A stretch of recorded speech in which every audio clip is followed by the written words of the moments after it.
Hello everyone. आज हम physics का जो चैप्टर नंबर फर्स्ट है जिसमें बताया गया है मेज़रमेंट, किसी भी चीज़ को मेज़र कैसे करा जाएगा उसके बारे में डिस्कस करेंगे। तो सबसे पहले ये आती है कि मेज़रमेंट की जो प्रोसेस होती है, देखो जैसा फिज़िक्स में हमें बताया गया कि in this subject we deals with the study of nature and natural phenomenas. उन सभी की एक सीक्वेंस से स्टडी करी जाती है और उनके बेसिस के ऊपर कुछ लॉज बनाई गई हैं। उन लॉज को एक्यूरेटली पढ़ने के लिए हमें मेज़रमेंट की ज़रूरत पड़ती है। मतलब जो फिज़िकल लॉज हैं उन लॉज को पूरी तरह से गवर्न जो करता है वो करता है आपके मेज़रमेंट की एक्यूरेसी, क्योंकि फिज़िक्स है वो एक एग्जैक्ट साइंस है और इसके अंदर एक्यूरेसी का बहुत इम्पोर्टेंस है। तो मेज़रमेंट की जो प्रोसेस होती है, मेज़रमेंट की प्रोसेस के लिए आपको एक्यूरेटली मेज़र करने के लिए हम उसके बारे में पढ़ेंगे कि कैसे करा जाएगा ये। तो आइए सबसे पहले हम एक फिज़िकल क्वांटिटी के बारे में बात करते हैं। फिज़िकल क्वांटिटीज़ को ही इससे ही हम फिज़िकल लॉज बनाते हैं। तो फिज़िकल क्वांटिटी क्या होती है? तो सिंपली एक चीज़ है कि anything which can be measured, a quantity which can be measured can be considered as a physical quantity. आप एक ऐसी चीज़ जिसको मेज़र कर सकते हो। यदि आपको बात कहा जाए कि इंटेलिजेंस को मेज़र करो, कैन यू? नो। आप कहो पैसेंस को मेज़र करो, क्या आप लोग कर पाओगे? नहीं कर सकते। This means this are not the physical quantities. लेकिन यदि आपको कहा जाता है कि लेंथ मेज़र करनी है, यदि मैं आपको गिवन देता हूँ इस लाइन की लेंथ, ये यहाँ से यहाँ तक की लेंथ बताइए, तो आप इसको इजीली क्या कर सकते हो? मेज़र कर सकते हो with A measuring instrument. With the help of A measuring instrument you can measure the length of this line. यदि आपको कहा जाए कि ये जो ऑब्जेक्ट है, इस ऑब्जेक्ट का मास मेज़र करना है, you can measure by the instrument of measuring mass. यदि आपको इसका वेट मेज़र करना है, यू कैन मेज़र वेट। यदि आपको टाइम मेज़र करना है तो by the help of a clock you can measure time. तो ये जो चीज़ें अभी जो हमने रिसेंटली इन चीज़ों को जो बताया है, वो चीज़ें ऐसी हैं जिनको मेज़र किया जा सकता है। मतलब टाइम हुआ, मास हुआ, लेंथ हुआ, these all are the things which can be measured. और इससे जो पहले बताई गई थी वो चीज़ें मेज़र नहीं की जा सकती है, तो वो फिजिकल क्वांटिटीज़ नहीं कंसिडर की जाएंगी। लेकिन जिन चीज़ों को आप लोग मेज़र कर सकते हो that are called physical quantities. Example आपके पास है फिजिकल क्वांटिटीज़ के, जैसे लेंथ है, लेंथ। दूसरा मास भी क्या है? फिजिकल क्वांटिटी है। तीसरी चीज़ आती है time is also a physical quantity. तो ये ऐसी चीज़ें हैं। फोर्स आ गया, फोर्स क्या है? फोर्स भी फिजिकल क्वांटिटी है, क्योंकि फोर्स को भी मेज़र किया जा सकता है। तो these all are the physical quantities because they can be measured. इनको आप मेज़र कर सकते हो।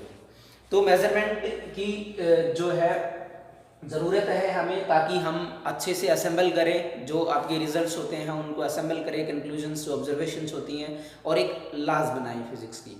तो ये फिजिकल क्वांटिटीज़ थी। कहता है कि इनको है ना कैटेगराइज भी किया गया है। फिजिकल क्वांटिटीज़ को कैटेगराइज कर दिया गया। कैटेगराइज कैसे किया गया उनको? कि दो प्रकार से इनको कैटेगराइज किया गया कि कुछ फिजिकल क्वांटिटीज़ ऐसे होती हैं, फंडामेंटल बोला गया है उनको, फंडामेंटल फिजिकल क्वांटिटीज़ बोला गया, और कुछ फिजिकल क्वांटिटीज़ को डेराइव्ड कहा गया है। अच्छा, ये जो किस बेसिस के ऊपर है? ये जो कैटेगराइजेशन किया गया है फंडामेंटल और डेराइव्ड यूनिट्स में, वो किस बेसिस के ऊपर इनका कैटेगराइजेशन किया गया है? तो यहाँ कहता है जो ये कैटेगराइजेशन है वो है basis of the dependence. Physical quantities कैसे डिपेंड, किन के ऊपर डिपेंड करती हैं, इस बेसिस के ऊपर हमने इनको कैटेगराइज किया।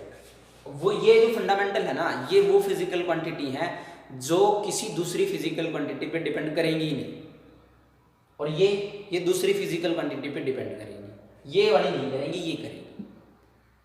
सिंपल सी बात है। यदि मैं एक बात यहाँ करें, फंडामेंटल का एग्जांपल लेते हैं, तो ये बात समझ लो कि आप ये दो पॉइंट्स के बीच की सेपरेशन है, लेंथ है दो पॉइंट्स के बीच की, तो ये आप ऐसा थोड़ी किसी दूसरी फिजिकल क्वांटिटी पे डिपेंड करेगी। आपने 10 t = 0 के ऊपर a और b के बीच की लेंथ को मेजर किया, कितना आया भैया? है ना, टाइम t = 2 सेकंड बाद क्या हो जाएगा? बढ़ थोड़ी जाएगी, उतनी रहेगी। मतलब जो ये लेंथ है टाइम के ऊपर डिपेंड नहीं करती। इसी प्रकार से आप लोग डिपेंडेंस बता सकते हो कि दूसरी फिजिकल क्वांटिटीज के ऊपर भी ये लेंथ है वो डिपेंड नहीं करेगी। So it is considered as a fundamental physical quantity. दूसरी जो चीजें हैं, स्पीड ले लेते हो आप, एरिया जब आपका आ गया, ये चीज क्या है, ये डायरेक्ट फिजिकल क्वांटिटीज है भाई। क्यों? क्योंकि भाई एरिया जब आप बताओगे तो किसके बराबर होगा, लेंथ इनटू ब्रेड्थ के बराबर, तो डिपेंड करेगी ना, ब्रेड्थ चेंज होगी लेंथ चेंज होगी तो फिर चेंज होगा एरिया भी। और स्पीड स्पीड किसके बराबर है, पीछे पढ़ चुके हो, छोटा सा कंसेप्ट है कि डिस्टेंस अपॉन टाइम। यदि आप टाइम बताओ आप चेंज करोगे, यदि टाइम को चेंज करोगे, डिस्टेंस को चेंज करोगे तो स्पीड भी तो चेंज हो सकती है। तो ये कैसी क्वांटिटीज हैं जो डिपेंड करती हैं दूसरी फिजिकल क्वांटिटीज पे। यहाँ मास आ गया, किसी चीज का मास 2 किलोग्राम है तो है, वो टाइम के ऊपर उसके किसी दूसरी जगह पे शिफ्ट करने पे इन पे बदलेगा थोड़ी वो चीजें। तो मास है, लेंथ है, टाइम, टाइम बताओ किसके ऊपर डिपेंड करता है, इंडिविजुअल है, किसी चीज पे डिपेंड नहीं करता। तो ये एग्जांपल्स थे आपके पास फंडामेंटल फिजिकल क्वांटिटीज के, ये थे डायरेक्ट फिजिकल क्वांटिटीज हैं। तो कहता है कि दो ही प्रकार की से कैटेगराइज किया गया इनको, कि एक फंडामेंटल फिजिकल क्वांटिटीज होती है, एक डायरेक्ट फिजिकल क्वांटिटीज होती है। ओके ठीक है जी। इसके बाद कौन कौन सी है फंडामेंटल, आपके पास फिक्स नंबर है फंडामेंटल फिजिकल क्वांटिटीज का, और नंबर कितना है वो 7 फिजिकल क्वांटिटीज आपके पास ऐसी हैं जो फंडामेंटल होती हैं। तो जो फंडामेंटल फिजिकल क्वांटिटीज जिनके बारे में बात कर रहे थे, तो फंडामेंटल फिजिकल क्वांटिटीज 7 है। Number 1 mass, number 2 length, number 3 time, number 4 temperature, number 5 electric current, number 6 luminous intensity,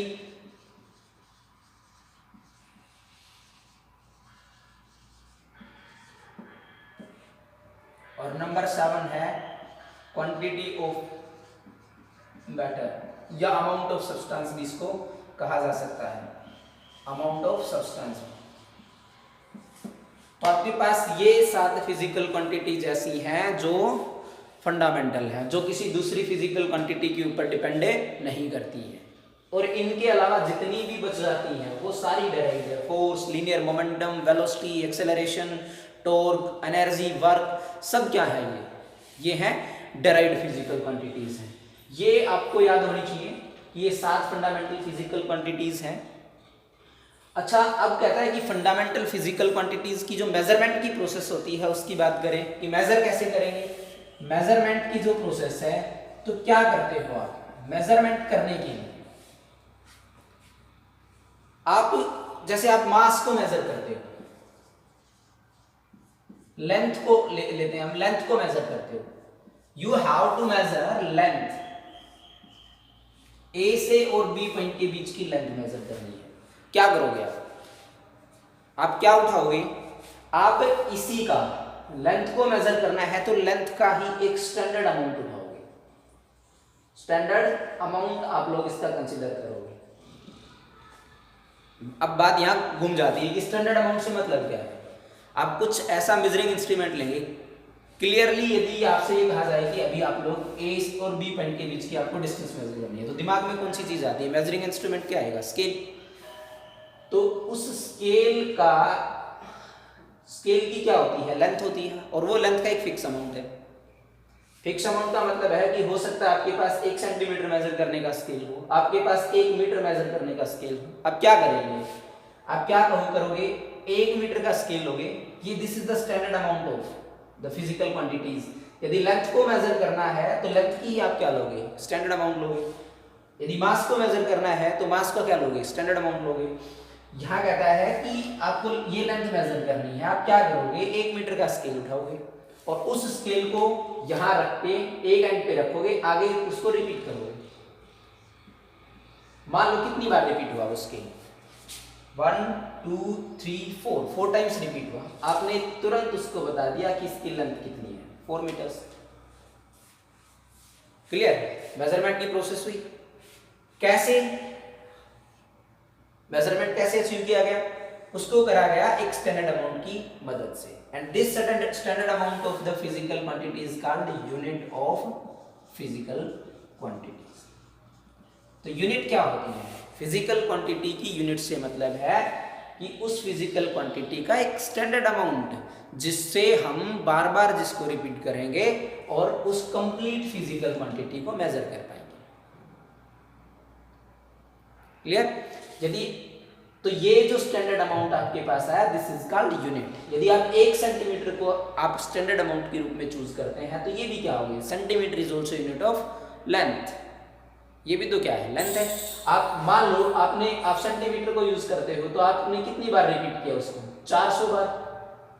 मतलब लेंथ आप लोग उस केस में क्या लिखते हैं, यदि सेंटीमीटर स्केल की मदद से करते तो कितना लिखते हैं, 400 सेंटीमीटर। और आपने मीटर स्केल की मदद से किया तो कितना किया, 4 मीटर। मतलब फर्क कुछ नहीं पड़ा, सिर्फ एक्सप्रेस करने का अंतर है कि आप इसको एक अलग सिस्टम के अंदर एक्सप्रेस कर रहे हो और जो यहाँ लेंथ को दिखाया गया है उसको किसी दूसरे सिस्टम में आप एक्सप्रेस कर रहे हो। तो यूनिट बेसिकली क्या है, यूनिट एक किसी फिजिकल क्वांटिटी का स्टैंडर्ड अमाउंट होता है which is used to measure the physical quantity. कैसे, बार बार उसको रिपीट करेंगे। और physical quantity which is represented by Q जो है फिजिकल क्वांटिटी को रिप्रेजेंट करता है। जैसे यहाँ लिखा है L is equal to 4 metre, मतलब लेंथ को रिप्रेजेंट किससे किया गया है, L से, मैंने स्मॉल l से यहाँ रिप्रेजेंट करा है।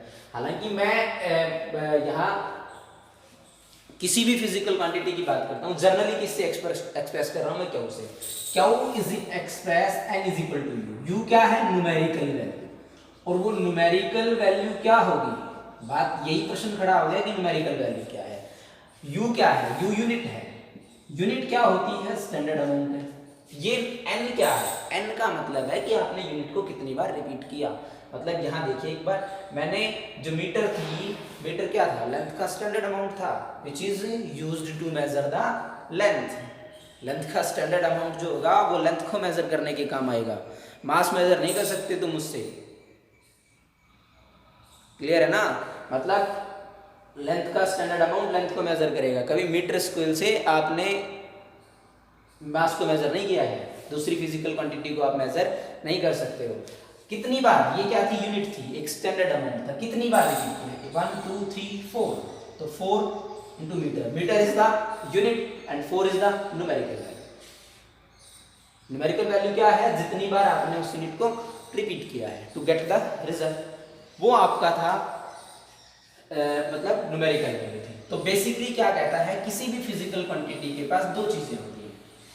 कुछ फिजिकल क्वांटिटीज ऐसी भी आ जाती हैं जो यूनिट लेस होती हैं, लेकिन जनरली यदि आप बात करते हैं तो किसी भी फिजिकल क्वांटिटी के पास दो चीजें मिलेंगी आपको। मान लो कि कोई फिजिकल क्वांटिटी है which is represented by capital Q, then n into U. n numerical value number है और u क्या है, उसकी यूनिट। यूनिट फिर से बताते हैं, स्टैंडर्ड अमाउंट होता है उसी फिजिकल क्वांटिटी का जिसको मेजर करने के लिए यूज किया जाता है। क्लियर। तो ये एक फिजिकल क्वांटिटी की रिप्रेजेंटेशन आती है। बात यूनिट्स को यदि कैटेगराइज किया जाए तो यूनिट्स भी तो क्लियरली दो ही प्रकार की होती हैं। वो कौन कौन सी है, फंडामेंटल, एक तो यूनिट कौन सी होगी है, फंडामेंटल यूनिट्स, और दूसरी यूनिट्स आ गई हैं derived units. Derived units, fundamental units कौन सी, जो फिजिकल क्वांटिटीज फंडामेंटल थी, कौन सी थी, जो दूसरी फिजिकल क्वांटिटीज पे डिपेंड नहीं करती। फंडामेंटल यूनिट्स कौन सी होंगी, वो यूनिट्स जो फंडामेंटल फिजिकल क्वांटिटीज की जितनी भी यूनिट्स हैं वो सारी फंडामेंटल यूनिट्स। मतलब फंडामेंटल क्वांटिटीज यदि दूसरी क्वांटिटी पे डिपेंड नहीं करती तो उनकी यूनिट्स भी दूसरी यूनिट्स के ऊपर डिपेंड नहीं करेंगी। तो ये कुल मिला के इंडिपेंडेंट यूनिट्स होती हैं, इंडिपेंडेंट यूनिट्स होती हैं। और डेराइव्ड यूनिट्स होती हैं that are derived from the fundamentals. ये किससे मिलती हैं, ये डिपेंड करती हैं, depends on fundamental units. Fundamental units मतलब फंडामेंटल फिजिकल क्वांटिटीज के ऊपर डिपेंड करती हैं derived physical quantities, fundamental units के ऊपर डिपेंड करती हैं, डेराइव्ड यूनिट्स डिपेंड करती हैं। तो यहाँ जनरली दो चीजों में कैटेगराइज किया गया है। अब डेराइव्ड यूनिट्स को तो क्या कर सकते हो, इजीली आप लोग फाइंड आउट कर सकते हो by the help of simple multiplication division की मदद से। मल्टीप्लिकेशन या डिवीजन की मदद से आप उसको सिंपली क्या कर सकते हो, कैलकुलेट कर सकते हो। और जो फंडामेंटल यूनिट्स हैं तो पता ही है हमारे पास जो फिक्स है, फंडामेंटल क्वांटिटीज फिक्स है 7 है, उनको आपको याद करना पड़ेगा। जैसे फंडामेंटल क्वांटिटीज को याद करा था उसी प्रकार से फंडामेंटल यूनिट्स भी याद रहेंगी। तो एक बार फिर से हम लिखते हैं जिससे याद भी हो जाएगा कि फंडामेंटल क्वांटिटीज कौन कौन सी थी। तो फंडामेंटल क्वांटिटीज के लिए क्या किया गया, नंबर 1 कौन सी, मास, ये मैं यहां पर क्वांटिटी को रिप्रेजेंट कर रहा हूं। Number 2 length, number 3 time, temperature, temperature के बाद क्या था, electric current, 6 luminous intensity,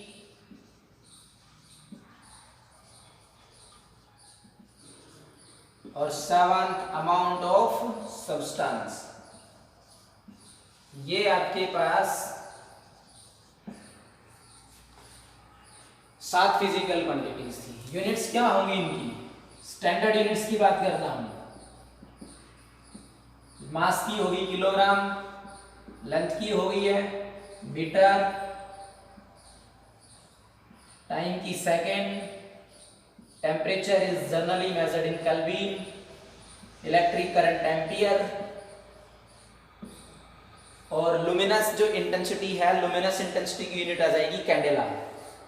luminous intensity की यूनिट आती है कैंडेला और इसकी होती है मोल। तो ये आपके पास कुछ फिजिकल क्वांटिटीज होती हैं जिनकी यूनिट्स आपको दिखाया गया है। Now all other physical quantities depends on fundamental, so the units of all other physical quantities can be easily obtained by multiplying or dividing these units। जैसे कैसे फाइंड आउट कर सकते हैं दूसरी चीजों की आपको, जैसे आपको बताया गया कि मीटर एरिया की यूनिट ले लेते हैं। एरिया क्या होता है, area is equal to length into breadth. Length किस में मेजर करोगे आप लोग, फंडामेंटल फिजिकल क्वांटिटीज मीटर में। एरिया किस में मेजर, ब्रेड्थ भी किस में मेजर करोगे, मीटर में ही करोगे, because breadth is also type of length, type of distance. तो 2 आ गया, तो एरिया की यूनिट क्या निकालनी है, मीटर स्क्वायर। स्पीड की बात करेंगे, स्पीड की यूनिट क्या लगेगी, जी डिस्टेंस अपॉन टाइम। तो डिस्टेंस क्या है, distance is a type of length, is measured in metre, and time is measured in second, so the unit of speed is metre per second.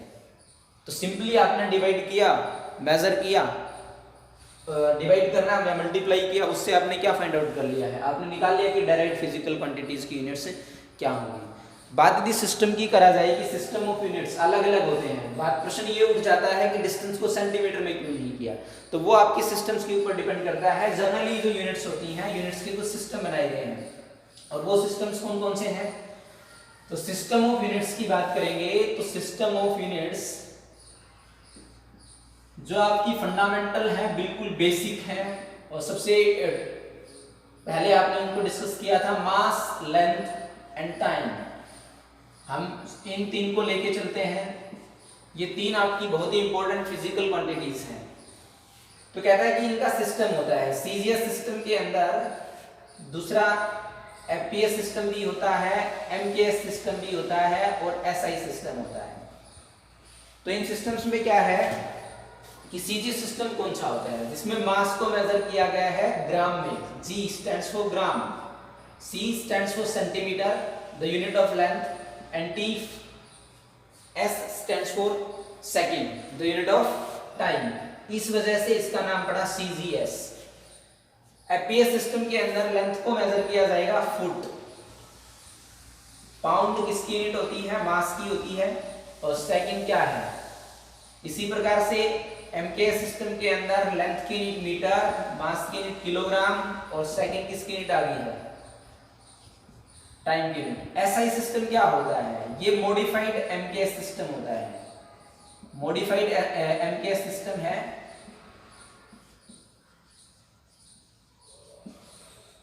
तो जब modified MKS system है जिसको universally और internationally accept किया गया है, internationally ये accepted system है।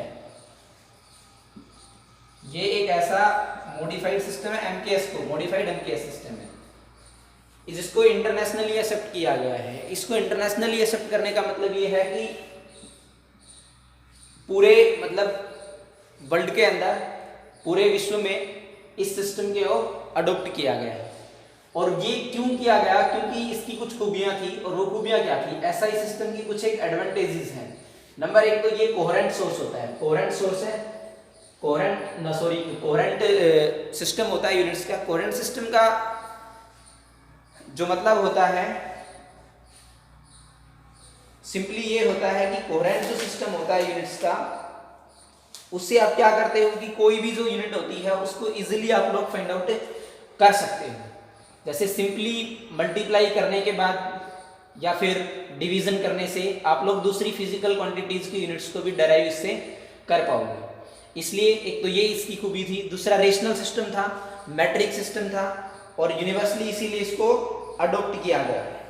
मतलब जो मैट्रिक और रेशनल सिस्टम से हमारा मतलब ये होता है, देखो तीन हम जनरल बातें ध्यान रखेंगे। कोहेरेंट कोहेरेंट सिस्टम, दूसरा होता है रेशनल सिस्टम, रेशनल सिस्टम भी होता है, और एक मैट्रिक सिस्टम। तीन प्रकार के सिस्टम होते हैं, रेशनल सिस्टम, और एक जो थर्ड जो इसकी टाइप बची वो मैट्रिक सिस्टम था। मैट्रिक सिस्टम, कोहेरेंट सिस्टम और रेशनल सिस्टम का मतलब ये। कोहेरेंट का तो मतलब हम समझ चुके हैं, जैसे हमने सिंपली मल्टीप्लिकेशन और डिवीजन की मदद से क्या निकाल लिया है, दूसरी फिजिकल क्वांटिटीज की यूनिट्स को डेराइव किया। ये तो कोहेरेंट हो गया। रेशनल सिस्टम का मतलब ये है कि एसआई सिस्टम में एक फिजिकल क्वांटिटी को की एक ही यूनिट है। यदि एमकेएस सिस्टम की बात करें तो एमकेएस सिस्टम के अंदर यदि आप लोग एनर्जी की लेते हो, एनर्जी की यूनिट्स की बात करते हो, तो एनर्जी की यूनिट जूल भी होती है, कैलोरी भी आती है, और वाट आवर भी होती है। ये इलेक्ट्रिक एनर्जी के लिए है, ये हीट एनर्जी के लिए है, ये मैकेनिकल एनर्जी की यूनिट होती है।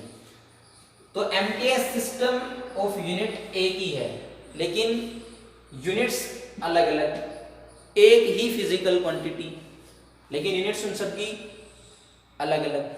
लेकिन एसआई सिस्टम के अंदर रेशनल सिस्टम का मतलब ये है कि सभी प्रकार की all forms of energy are the same unit which is joule.